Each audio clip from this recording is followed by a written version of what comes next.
Formulas लिखने का तरीका क्या है और ये कैसे लिखे जाते हैं। तो ये कुछ स्टेप्स हैं। इन स्टेप्स को फॉलो करते हुए आपने बेसिकली अपने आयोनिक फार्मूलाज लिखने हैं और अपने आयोनिक कंपाउंड्स फॉर्म करने हैं। अब देखते हैं इनको अप्लाई करते हैं कैसे होते हैं। तो सबसे पहले आपने सिंबल्स लिखने हैं चार्जेस के साथ। इस केस में हमें सिंबल्स दिए हुए हैं और ये उनके ऊपर चार्जेस बने हुए हैं, ठीक है। ये सिंबल किसी असली एलिमेंट के नहीं है, ये मेड अप एलिमेंट्स हैं, ठीक है, जस्ट फॉर प्रैक्टिस। अच्छा, स्टेप 2 में आपने करना है क्रॉस द चार्जेस। अब क्रॉस द चार्जेस कैसे करना है, आपने ना यहाँ पर दो लाइंस लगानी है। एक इसके चार्ज से लाइन लगानी है और एक इसके चार्ज से लाइन लगानी है, वो ऐसे लगाया करनी है आपने, ठीक है। ये देख लें कैसे लगेंगी। एरो की स्टार्ट और एरो का एंड देख लें कहाँ से कहाँ तक आएगा। उसके बाद आपने क्या करना है, नेक्स्ट स्टेप में आपने फॉर्मूला लिखना है और पॉजिटिव आयन आपने पहले लिखना है। तो अब जहरी बात है, ये दोनों जब कंबाइन हो जाएंगे तो ये हमारे पास वाई एक्स बन जाएंगे। और वाई एक्स बनेंगे, एक्स वाई नहीं बनेंगे। क्यों? क्योंकि वाई को पहले लिखना है, वाई जो है वो पॉजिटिव है, ठीक है। तो पॉजिटिव चीज़ को आपने हमेशा पहले लिखना है। तो वाई के साथ आपने टू क्रॉस किया था और टू इधर मूव कर गया था, तो वाई के साथ यहाँ पर छोटा सा एक टू लिख देना है और एक्स के साथ एक छोटा सा थ्री लिख देना है। और देखें वो जो पॉजिटिव नेगेटिव थे ना, वो हमने रिमूव कर दिए क्योंकि साइंस हमने नहीं लिखने। अगर साइंस हो या नंबर वन हो तो वो हम नहीं लिखते फॉर्मूला के अंदर।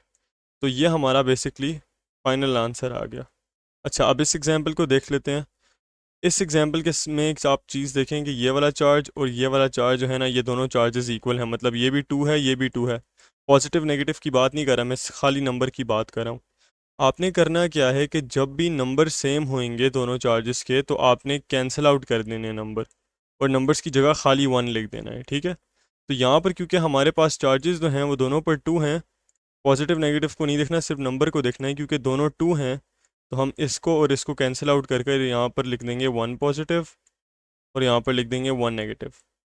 अब क्या करना है, अब इस वन को क्रॉस करना है, वन को इधर और वन को इधर, ठीक है। ये हमारा काम हो गया।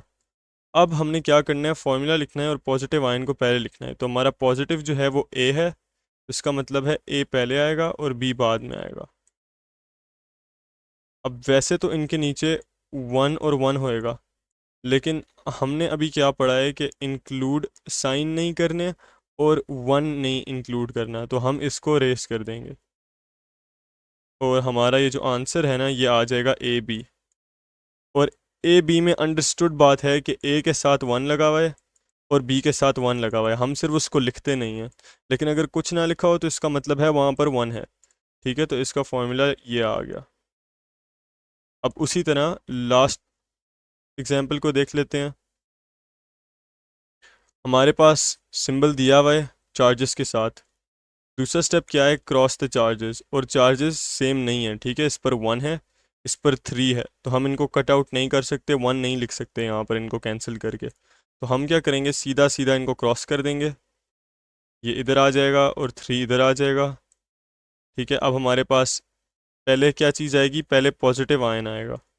पॉजिटिव आयन हमारे पास क्योंकि जी है तो हम जी को पहले लिखेंगे और सी को बाद में लिखेंगे।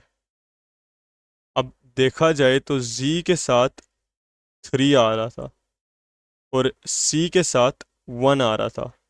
हमें पता है हमने साइंस इंक्लूड नहीं करने पॉजिटिव नेगेटिव के और वन इंक्लूड नहीं करना। तो इसका मतलब है सी के साथ तो हम वन नहीं लिखेंगे, अलबत्ता जी के साथ हम थ्री ज़रूर लिखेंगे और ये हमारा फॉर्मूला बन जाएगा फाइनल। और जिसके साथ कुछ नहीं लिखा होता हमें अंडरस्टूड होता है कि उसके साथ वन है, ठीक है। अब इसी तरह एक असली एग्जाम्पल की तरफ चलते हैं और ये लिथियम है और ये ऑक्सीजन का आयन है, ये लिथियम का आयन है। और अब इनका देखते हैं, अगर इनका एक आयोनिक कंपाउंड बने तो उसका क्या फॉर्मूला होगा। तो अब ये लिथियम है, ये ऑक्सीजन का आयन है, ये इनके चार्जेस हैं। चार्जेस को हमने कर दिया क्रॉस, लिथियम पहले आएगा, लिथियम पॉजिटिव है, लिथियम के साथ टू था, क्रॉस होकर आया था तो टू लिथियम के आगे लिख दिया। ऑक्सीजन के साथ वन था लेकिन वन को नहीं लिखते तो खाली ओ लिख देंगे। और अंडरस्टूड बात है कि यहाँ पर वन होएगा, ठीक है। तो हमारा फाइनल फार्मूला बेसिकली Li2O आ गया। तो यहीं पे हमारे पास कुछ आयोनिक कंपाउंड्स हमें दिए हुए हैं। एक ये लिथियम ऑक्साइड है, ये मैग्नीशियम ऑक्साइड है और एक ये सोडियम फ्लोराइड है। और अभी हम देख लेते हैं कि इनको इंटरप्रेट कैसे करना है, मतलब इनका बेसिकली मतलब क्या है, इन सारे कंपाउंड्स का मतलब क्या है, ये जो हमारे पास फॉर्मूलाज लिखे हुए हैं इनका मतलब क्या है। सबसे पहले लिथियम ऑक्साइड को देख लेते हैं। आपके पास लिखा हुआ है Li2 और O, ठीक है। अब इनको इंटरप्रेट करने का तरीका ये है कि आपने ना इनके आगे वाले सिंबल्स को देखना है। अब Li के आगे 2 लगा हुआ है और ऑक्सीजन के आगे जो है ना वो कुछ नहीं लगा हुआ, तो अंडरस्टूड है कि 1 लगा हुआ है, ठीक है। उसी तरह मैग्नीशियम में भी कुछ नहीं है, तो इधर भी 1 है, इधर भी 1 है, ठीक है। सोडियम में इधर भी 1 है और फ्लोराइड का इधर भी 1 है, क्योंकि फ्लोराइड के आगे कुछ भी नहीं है। अच्छा, अब आपने क्या करना है, आपने सबसे पहले तो ये काम कर लिया, आपने इनके आगे का सिंबल देख लिया। अब आप क्या करेंगे, अब आप करेंगे ये कि अब आपने बेसिकली ड्रॉ कर लेना है लिथियम को और आपने ड्रॉ कर लेना है ऑक्सीजन को, ठीक है। वो आप कैसे ड्रॉ करेंगे, आप बेसिकली अपने पीरियोडिक टेबल में जाएंगे और आपके पास यहाँ पर इंफॉर्मेशन आपको ऑक्सीजन की भी दी हुई है और लिथियम की भी दी हुई है, तो आप उन दोनों को ड्रॉ कर सकते हैं। सबसे पहले हम इस आयोनिक कंपाउंड को ड्रॉ कर लेते हैं और देखते हैं ये कैसा होगा। तो हम क्या करेंगे, हम यहाँ पर एक न्यूक्लियस बना लेते हैं पहले तो। ये हमारा न्यूक्लियस है, इसके अंदर की चीज़ें मैंने ड्रॉ नहीं की। अब क्योंकि लिथियम दो हैं तो हम लोग दो और न्यूक्लियसेस बना लेते हैं और हम एक काम करते हैं कि हम उनका कलर जो है वो डिफरेंट रख लेते हैं। तो ये हमारे पास 3 न्यूक्लियसेस आ गए, दो जो हैं वो लिथियम के होंगे और एक जो है वो ऑक्सीजन का है। तो अब इन एटम्स को कंप्लीट कर लेते हैं, इनका कंप्लीट स्ट्रक्चर बना लेते हैं। सबसे पहले अपने ऑक्सीजन की तरफ आते हैं। ऑक्सीजन के पास 8 इलेक्ट्रॉन्स हैं, क्योंकि उसने यहाँ पर हमें बताया हुआ है कि एटॉमिक नंबर ऊपर है, ठीक है। एटॉमिक नंबर यानी प्रोटॉन नंबर, प्रोटॉन नंबर, ठीक है, प्रोटॉन पॉजिटिव का नंबर। और क्योंकि एटम्स जो हैं वो न्यूट्रल होते हैं, तो जितने प्रोटॉन्स होंगे उतने ही इलेक्ट्रॉन्स होंगे। तो इसके पास अगर 8 प्रोटॉन्स हैं तो इसके पास 8 इलेक्ट्रॉन्स होंगे। तो क्या करते हैं, इसके शेल्स बना लेते हैं। सबसे पहले पहले शेल में दो आ जाएंगे और उसके बाद दूसरा शेल बना लेते हैं। अब क्योंकि हमने दो बना लिए तो हमारे पास 6 रह गए और यहाँ पर अब 6 आ जाएंगे, ठीक है। उसी तरह अब क्या करते हैं कि लिथियम का ड्रॉ कर लेते हैं। और लिथियम में हम देख सकते हैं कि हमारा जो प्रोटॉन नंबर है वो 3 है। तो 3 प्रोटॉन्स हैं, इसका मतलब है 3 ही इलेक्ट्रॉन्स होंगे।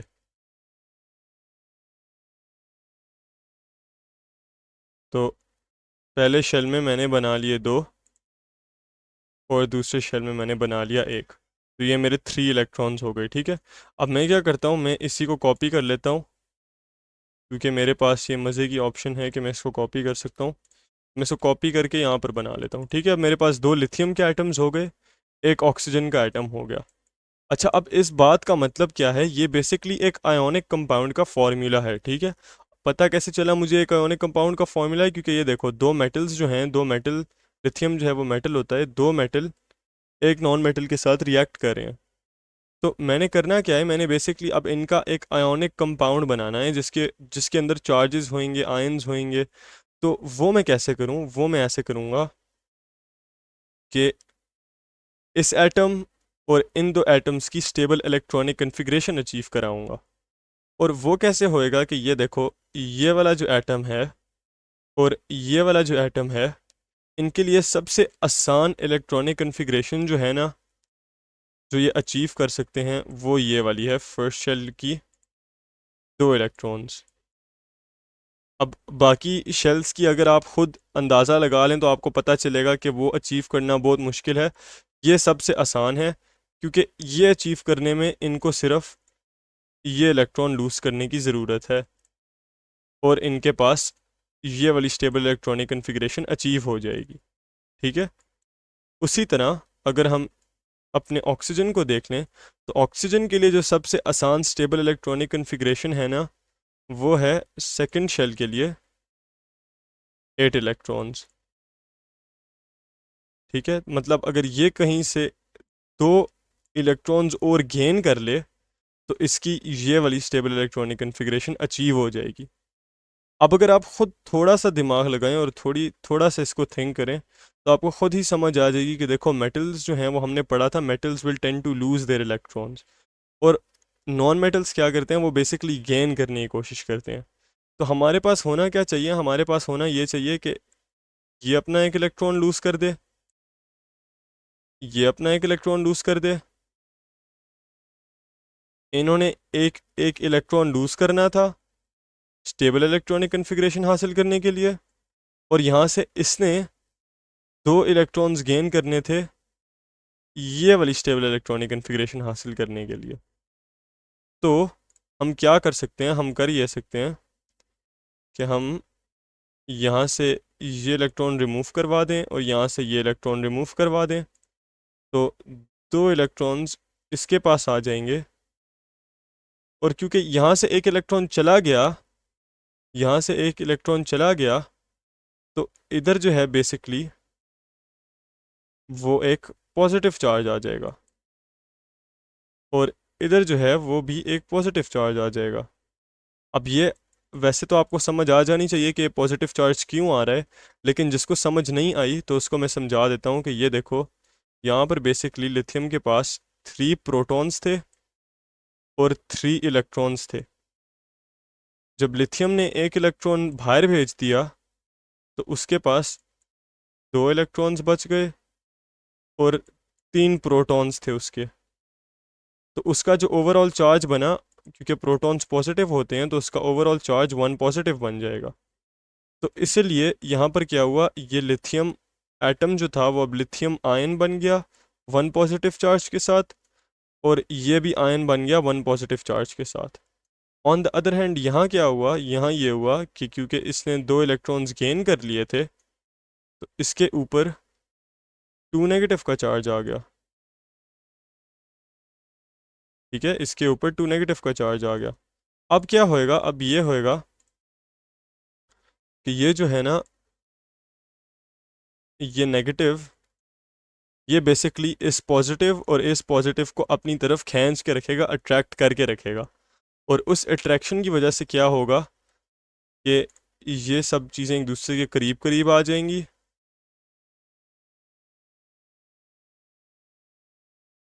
और ये क्या हुआ, ये बेसिकली हमारे पास एक आयोनिक कंपाउंड बन गया, क्योंकि अब ये एक दूसरे के साथ साथ रहेंगे, पॉजिटिव और नेगेटिव। तो इस तरह हमारे पास, हमने बेसिकली इस फॉर्मूला को इंटरप्रेट किया और हमने समझा कि अच्छा हमारे पास जो स्ट्रक्चर बनेगा वो स्ट्रक्चर कैसा होगा।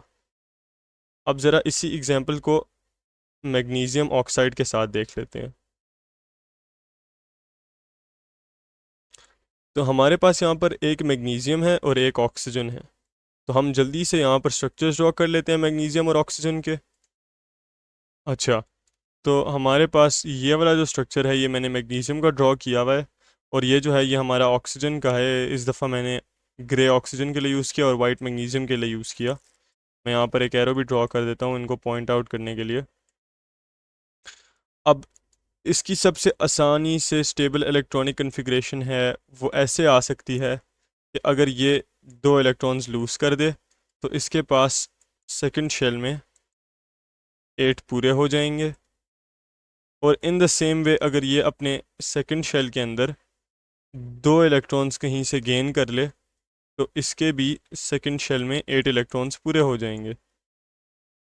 तो अब अगर इनके आयोनिक कंपाउंड बनाएं, क्योंकि मेटल जो है वो क्या करेगा, मेटल चाहेगा कि मैं लूज़ करूं और नॉन मेटल चाहेगा कि मैं गेन करूं, तो इनका बेसिकली ये सिस्टम होएगा कि वो 2 इलेक्ट्रॉन्स यहाँ से इसके पास आ जाएंगे और इसके इस शेल में आ जाएंगे, और इसकी भी स्टेबल इलेक्ट्रॉनिक कन्फिग्रेशन अचीव हो जाएगी।